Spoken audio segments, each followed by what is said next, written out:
Good afternoon, students. Now today we'll start next chapter in the physics, that is chapter number 10, gravitation. कौन सा शुरू कर रहे हैं? चैप्टर नंबर 10, gravitation शुरू कर रहे हैं. So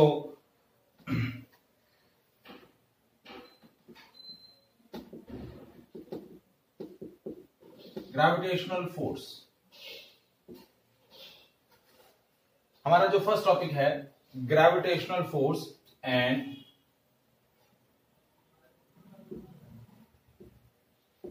Newton's law of gravitation.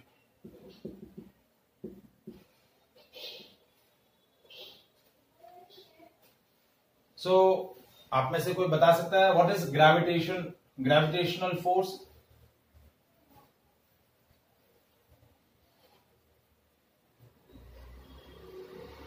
How can we define?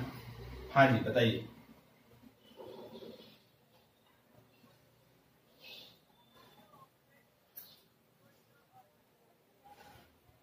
Okay, anyone? और यस, डेफिनेटली.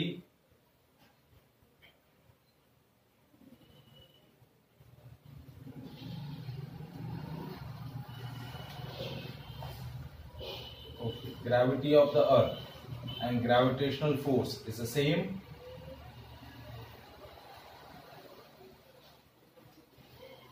हाँ हाँ बोलिए.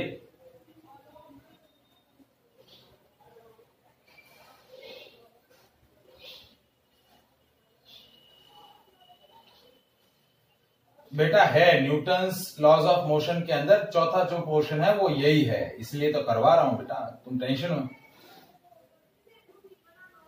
अरे बेटा वो काउंटिंग मतलब तुम काउंटिंग में मत जाओ.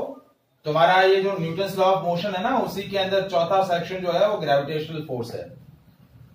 ठीक है.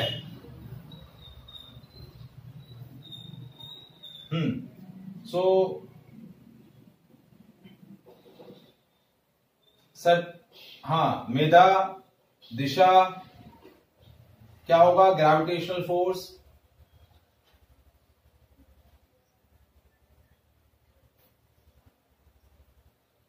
Okay, now according to all of you, gravity and gravitational force is the same, I think. मतलब आप ऐसा बोल रहे हैं कि ग्रेविटी और ग्रेविटेशनल फोर्स सेम है.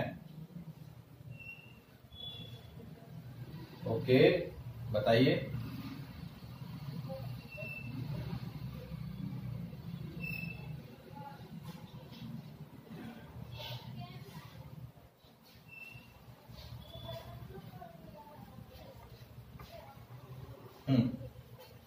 सो जो अभी जो डेफिनेशन बोला, पूजा ने भी सही डेफिनेशन बोला था, और अभी जो राहुल ने जो डेफिनेशन बताया, that is actually definition of a gravitational force. Gravity, that is a force exerted by the earth on the object. It is one of the special case of a gravitational force. वो definition जो आपने बोली वो सही है, लेकिन वो gravitational force के लिए नहीं है. Gravitational force due to gravity, that is a force exerted by the earth on the object towards its center, that is a special case of gravitational force. So gravitational force, how can we define a gravitational force? It is a kind of non-contact force. It is a kind of non-contact force, yeah, it is a force of attraction between two material objects. It is a force of attraction between two material objects present in the universe. कोई भी दो material objects के बीच में जो force of attraction exist करता है, वो force of attraction क्या बोला जाता है? Gravitational force. It is a kind of non-contact force It is a kind of non-contact force. It is a long range force. मतलब दो ऑब्जेक्ट बहुत ही लॉन्ग डिस्टेंसेस पर एक दूसरे से बहुत ही लॉन्ग डिस्टेंसेस पर प्लेस्ड हैं, फिर भी उनके बीच में gravitational force, this kind of force of attraction exist. Gravitational force exist करेगा, उनके बीच में फोर्स ऑफ अट्रैक्शन एग्जिस्ट करेगा. So it is one of the kind of long range force. इसकी जो रेंज है बहुत ही ज्यादा होती है. नॉन कॉन्टेक्ट फोर्स है. नॉन कॉन्टेक्ट का मतलब पहले भी आप जूनियर स्टैंडर्ड में पढ़ चुके हैं कि जो दो ऑब्जेक्ट एक दूसरे पर फोर्स एक्सर्ट कर रहे हैं वो एक दूसरे के साथ फिजिकली कांटेक्ट में नहीं है. क्या है? फिजिकली कांटेक्ट में नहीं है. सो सिंपल डेफिनेशन क्या होगा ग्रेविटेशनल फोर्स का? It is a force of attraction between two material objects present in the universe.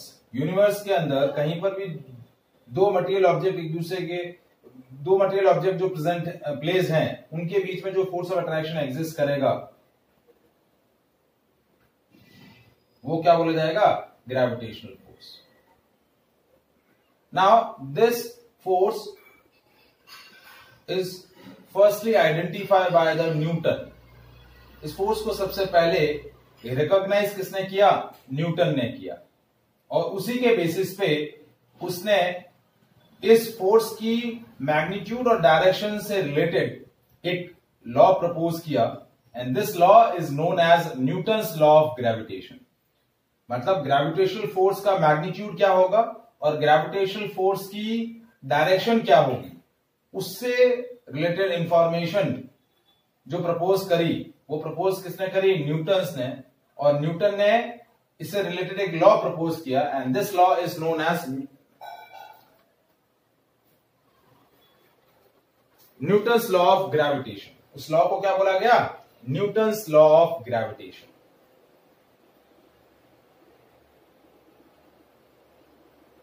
तो हम अब डिस्कस कर रहे हैं what is Newton's law of gravitation.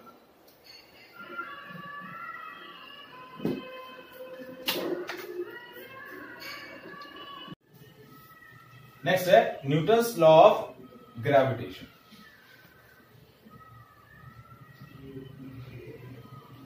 So, Newton was the first scientist which gives a magnitude and direction of the gravitational force exists between the material objects.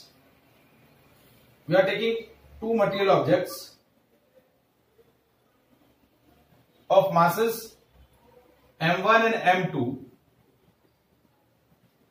ये दो material object हैं जिनके मासेस हैं m1 and m2, and their centers are separated by a finite distance r. और उनके centres के बीच का जो डिस्टेंस है वो कितना है? r. So these two material objects are separated by a distance r, and their individual masses are m1 and m2. So Newton's law of gravitation states that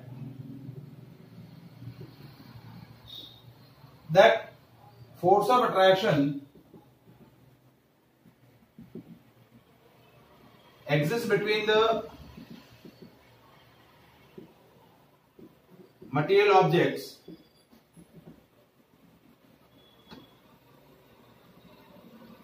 is directly proportional to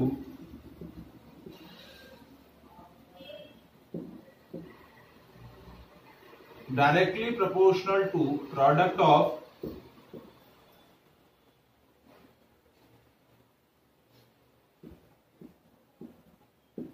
masses of objects, directly proportional to the product of masses of objects, and inversely proportional to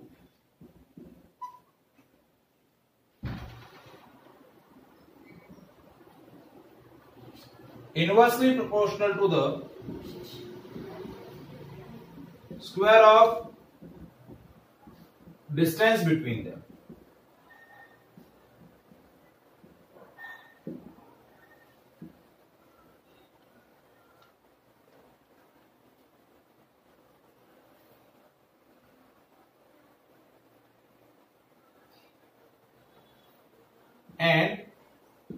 direction of force is always along the line joining the objects. वापस से मैं बोल रहा हूं, statement क्या है?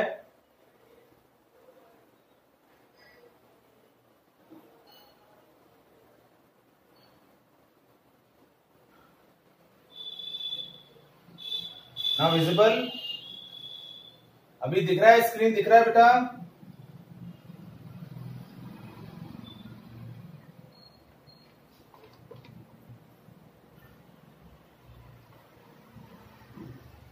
Okay, अभी दिख रहा है बेटा?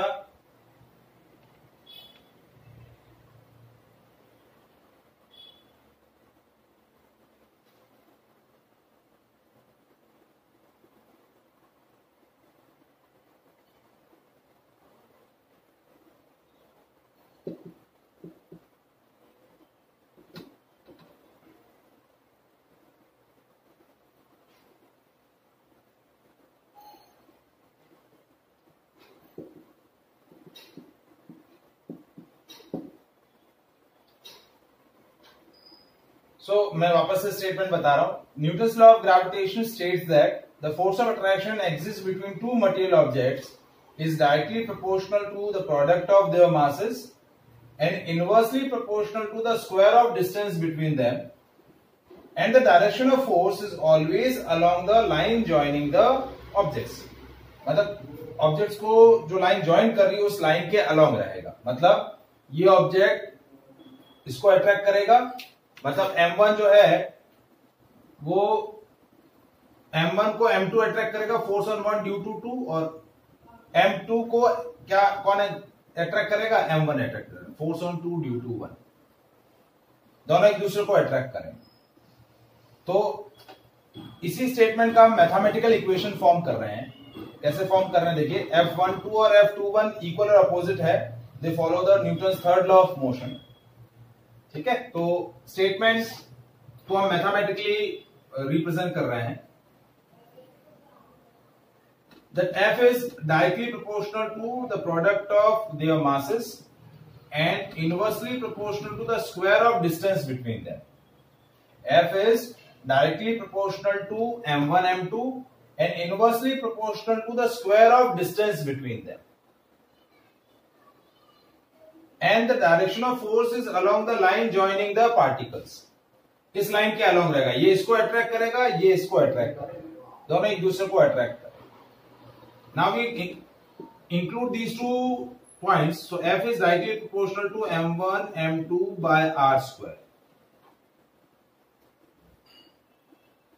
When we remove a proportionality sign and add a constant, this proportionality constant is G.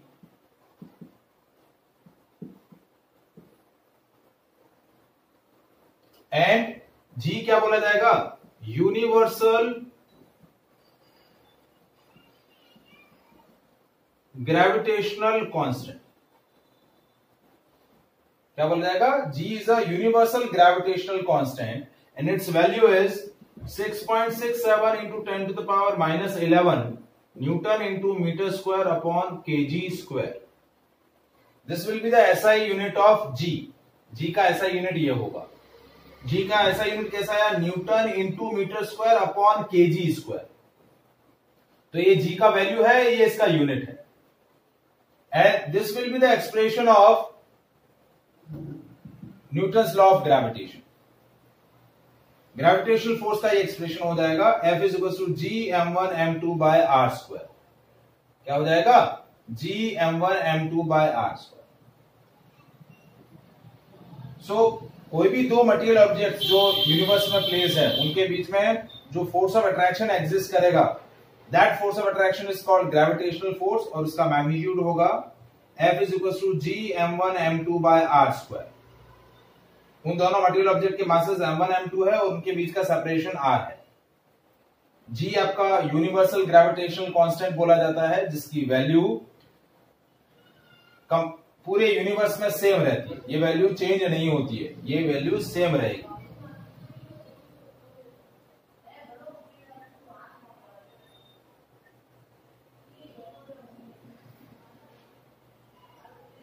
आया समझ में बेटा?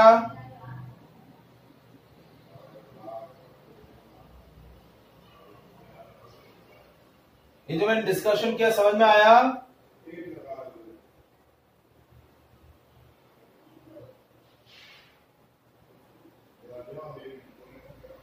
देखिए मैं वापस से समझा रहा हूं, वापस से बता रहा हूं। Newton's law of gravitation states that the force of attraction between two material objects which is separated by a finite distance.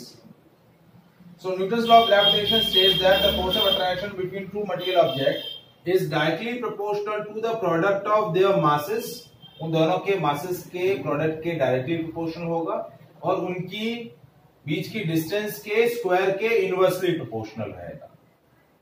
And the direction of force is always along the line joining the particle. मतलब ये इस object को ये object अपनी तरफ पुल करेगा, इस object को ये ऑब्जेक्ट अपनी तरफ पुल करेगा, तो इस फोर्स की जो डायरेक्शन होगी इस लाइन के अलॉन्ग रहेगी.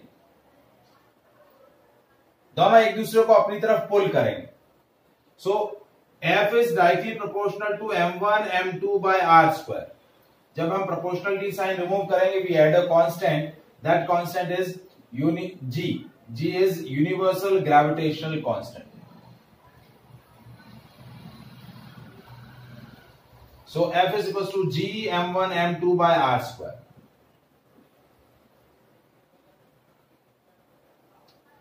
F is equals to G m1 m2 by r². ये आपका एक्सप्रेशन हो गया ग्रेविटेशनल फोर्स का.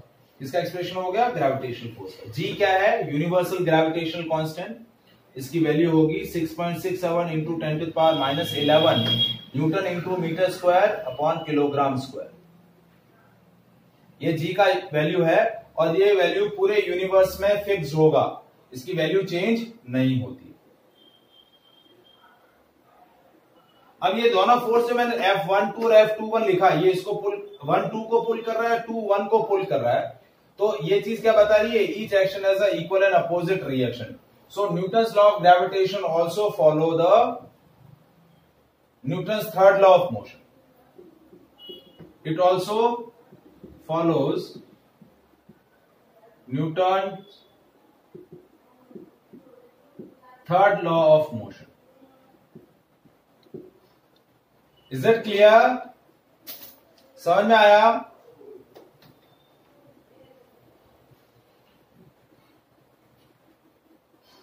अब हम इसी का स्पेशल केस डिस्कस करते हैं. Force due to gravity. Force due to gravity is a special case of gravitational force. Force due to gravity क्या है? Special case of gravitational force. वो क्या है? इसका स्पेशल केस है. तो देखिए अब स्पेशल केस कैसे हुआ वो आपको अभी समझ में आएगा. नेक्स्ट है force due to gravity.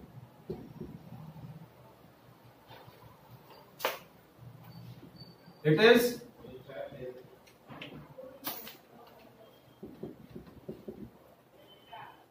force exerted by the earth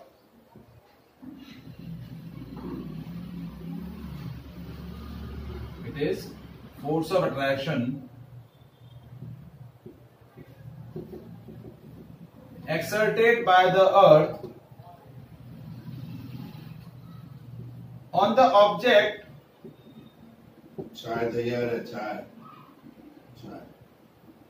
placed on its surface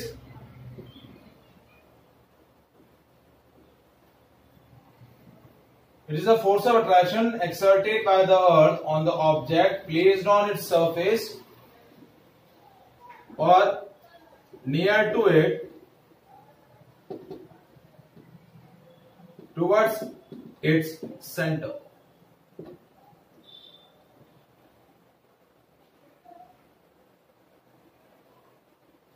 क्या है? अर्थ जो है अपने सरफेस पे प्लेस ऑब्जेक्ट पर या उसके नियर बाय प्लेस ऑब्जेक्ट पर अपने सेंटर की तरफ क्या करती है? एक फोर्स ऑफ अट्रैक्शन एक्सर्ट करती है. So that force of attraction is called force due to gravity. अब देखिए यहां दोनों केसेस ये स्पेशल केस क्यों है? It is a special case of gravitational force. Special case क्यों है? क्योंकि यहां ऑब्जेक्ट आपका, दोनों ऑब्जेक्ट स्पेसिफिक हो गए। एक ऑब्जेक्ट कौन है? अर्थ। ये अर्थ, और दूसरा ऑब्जेक्ट जो इसके सरफेस पर प्लेस्ड है, स्मॉल एम। एम क्या है? कैपिटल एम क्या है? Mass of earth. ये अर्थ है, ठीक है। और स्मॉल एम क्या है? Mass of object. यानी m1 m2 क्या हो गया? m1 हो गया ये, m2 हो गया कैपिटल एम। और r क्या है? Radius of earth. तो अब अर्थ जो है अपने सेंटर की तरफ जो पुलिंग फोर्स लगा रही है, इस ऑब्जेक्ट को अपने सेंटर की तरफ पुल कर रही है। देखिए ये डिस्टेंस भी आ रही है और अर्थ क्या कर रही है? ऑब्जेक्ट को अपने सेंटर की तरफ पुल कर रही है।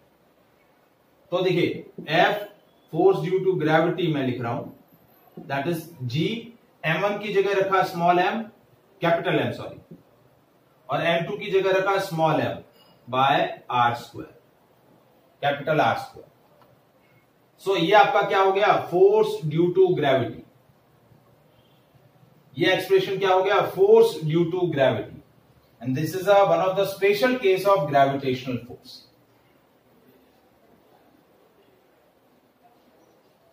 तो क्या करती है? अर्थ हर एक ऑब्जेक्ट को अपने सेंटर की तरफ पुल करती है।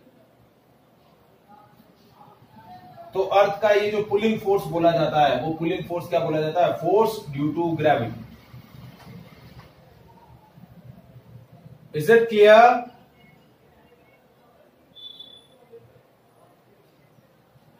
समझ में आया? ठीक है। अब देखिए, अब इसके अंदर, इस एक्सप्रेशन के अंदर आपकी टोटल 4 टर्म है, capital G, capital M, small m और कैपिटल R। इन 4 टर्म में से 3 टर्म्स नोन है, कांस्टेंट है। जैसे पहला capital G, that is universal gravitational constant, इसकी वैल्यू फिक्स्ड है। दूसरा capital M, that is a mass of earth, और अर्थ का मास फिक्स्ड है। क्या है? अर्थ का मास फिक्स्ड है। फिर रेडियस ऑफ अर्थ, तो अर्थ का रेडियस भी फिक्स्ड है। तो जब हम capital G, capital M, small और कैपिटल R, इन तीनों की वैल्यू प्लेस करेंगे तो हमें एक नया वेरिएबल मिलेगा, और उस वेरिएबल को हम क्या बोलेंगे? Small g, acceleration due to gravity.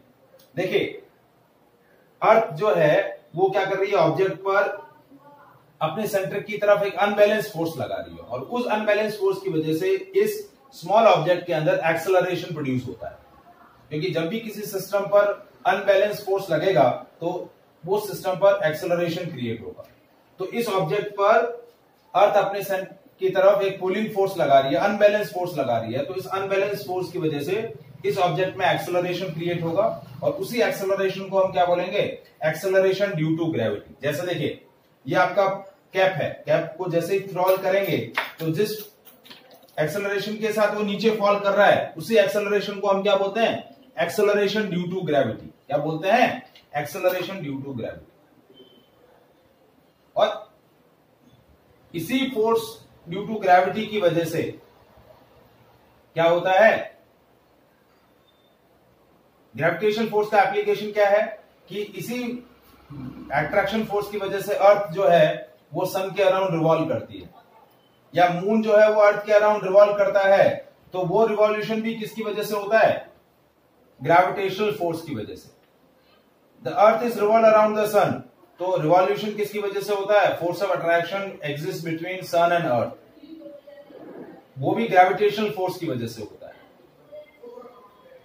ठीक है। और मून जो है वो अर्थ के अराउंड रिवॉल्व करता है, तो वो भी किसकी वजह से होता है? Gravitational force exist between earth and moon. तो ये जो चीजें हो रही है वो सब ग्रेविटेशनल फोर्स की वजह से हो रही है। और अर्थ जो है ऑब्जेक्ट्स पर अपने सेंटर की तरफ जो पुलिंग फोर्स लगा रही है, वो पुलिंग फोर्स क्या बोला जाता है? Force due to gravity. तो फोर्स ड्यू टू ग्रेविटी की वजह से क्या होता है? कोई भी सैटेलाइट जैसे कोई भी सैटेलाइट हो, देखिए मून जो है वो आपका क्या है, नेचुरल सैटेलाइट है, और दूसरे जितने भी सैटेलाइट जो अर्थ के अराउंड रिवॉल्व हो रहे हैं, रिवॉल्यूशन के लिए जो सेंट्रीपिटल फोर्स चाहिए, वो सेंट्रीपिटल फोर्स किसकी वजह से आता है, force of attraction exist between earth and that satellite. उन दोनों अर्थ और ऑब्जेक्ट के बीच में, जैसे ये ऑब्जेक्ट यदि अर्थ के अराउंड रिवॉल्व कर रहा होता, जैसे ये ऑब्जेक्ट यहां नहीं होके कुछ ऊपर होता और ये इसके अराउंड ऐसे घूमता रहता है, तो इसका रिवॉल्यूशन जो है वो किसकी वजह से होता, इसका रिवॉल्यूशन इस ऑब्जेक्ट यानी अर्थ और इस ऑब्जेक्ट के बीच में जो फोर्स ऑफ अट्रैक्शन एग्जिस्ट कर रहा है उसकी वजह से होता।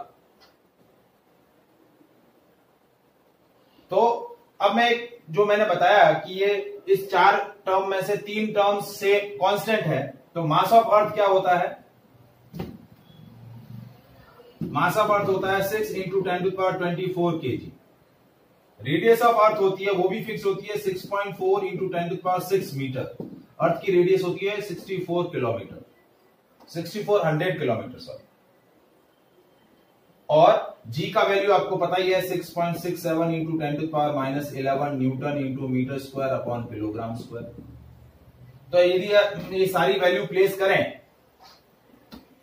तो वैल्यू देखिए क्या आ रही है, F = G capital M small m by R square. G की वैल्यू है 6.67 × 10⁻11, M की वैल्यू है 6 × 10⁻24 और रेडियस है 6.4 × 10⁻6 का square into small m। Small m अलग अलग होगा, जो ऑब्जेक्ट अर्थ के सरफेस पर प्लेस किया है उसकी वैल्यू अलग अलग रहेगी। तो अब इसकी वैल्यू जब हम कैलकुलेट करेंगे तो इसकी वैल्यू आएगी 9.8। तो ये जो capital G capital M by R square है, तो इसको हम बोलते हैं स्मॉल g। क्या बोलते हैं, स्मॉल g। और ये क्या बोला, नहीं, इसको हम बोलते हैं एक्सेलरेशन ड्यू टू ग्रेविटी। इस टर्म को हम क्या बोलते हैं, acceleration due to gravity. Capital G capital M by R square, this is called acceleration due to gravity.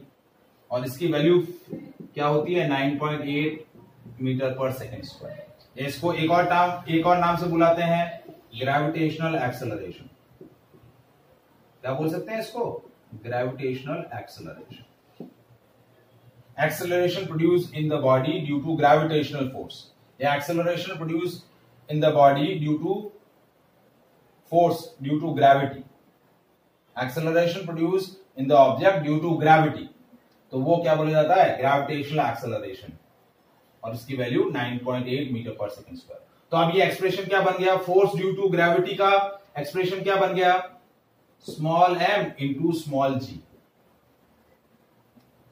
तो ये आपका फोर्स ड्यू टू ग्रेविटी का दूसरा एक्सप्रेशन बन गया। यदि फोर्स ड्यू टू ग्रेविटी की वैल्यू पूछी जाए, ऑब्जेक्ट का मास दिया हुआ हो, तो ऑब्जेक्ट के मास को g से मल्टीप्लाई कर दो। g की वैल्यू बाय डिफॉल्ट 9.8 होती है, तो आपको g capital M small m by R square ये सारे वेरिएबल्स रखने की जरूरत नहीं है। कैपिटल G कैपिटल M और बाय कैपिटल R स्क्वायर, इसकी वैल्यू फिक्स है 9.8। तो 9.8 को मल्टीप्लाई कर दो 1 से, तो आपको क्या मिल जाएगा, फोर्स ड्यू टू ग्रेविटी की वैल्यू मिल जाएगी। जैसे फॉर एग्जांपल कि आपको बोला an object of mass 1 kg is placed on earth surface. ये अर्थ है, इस पर आपने 1 kg का ऑब्जेक्ट प्लेस कर दिया। So what will be the force exerted by the earth on the object towards its centre. तो इस पर कितना फोर्स लगेगा, F = M into G 1 into 9.8। कितना फोर्स लगेगा, 9.8 न्यूटन। कितना फोर्स लगेगा, 9.8 न्यूटन। सिंपली मैंने मास को किससे मल्टीप्लाई कर दिया, g से मल्टीप्लाई। इज इट क्लियर, समझ में आया। तो हमने डिस्कस किया gravitational force and force due to gravity. Any doubt in this part,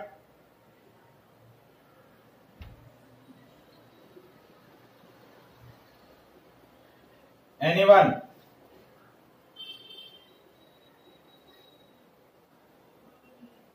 So that is all about the today's session. Thank you.